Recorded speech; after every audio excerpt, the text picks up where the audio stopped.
Hello Gemini, thank you for joining me for your weekly forecast for week commencing the 29th of May.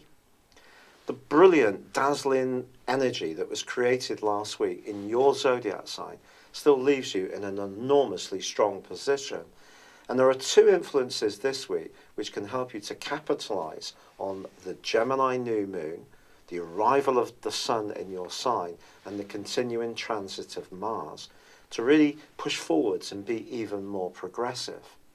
The first involves, from Tuesday, the sun forging a beautiful angle with Jupiter. This trine is a very enabling energy.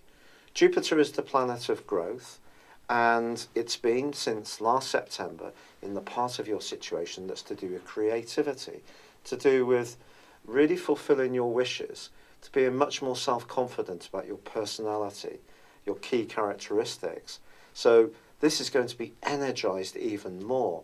This can really give you an inner drive and sense of well-being that can work at a physical level, but also at a psychological one too. Mars, on the other hand, all this week, is forging a great link with Uranus, which for you has been in a really interesting part of your scope since 2011 full time. And that's really about the type of friendships you keep, the activities that you're engaged by. All of these needed to become much more stimulating and bring out the more freedom love inside of your nature. These two are cooperating well, can see you coming up with some radical plans, initiating things, being much more self-confident about how you're going to go forwards. It could also see you network with people who share your vision, or you can come together around issues where there is a real sense of humanity and joining together into something much bigger. It's an exciting combination, all this. This is also a week when your ruling planet, although it's still locked away in a bit of a psychological zone, is forging a very deep link with Pluto.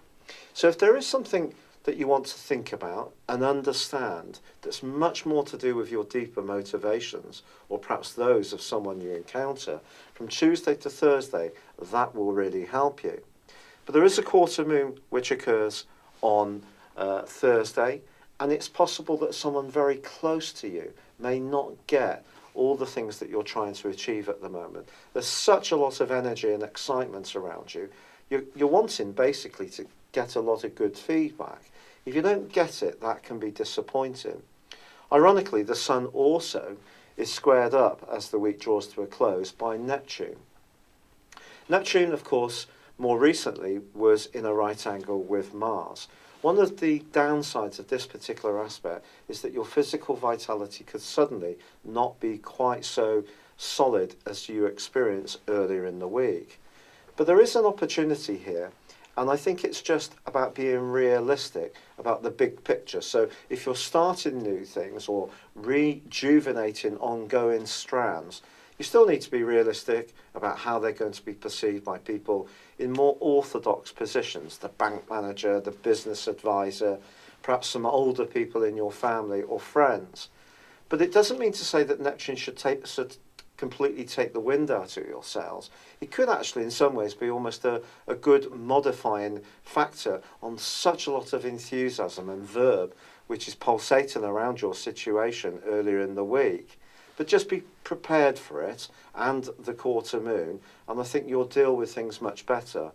I think it's very likely this could be something to do with your family, home, emotional life, which just suddenly slows you down, quite frustratingly so.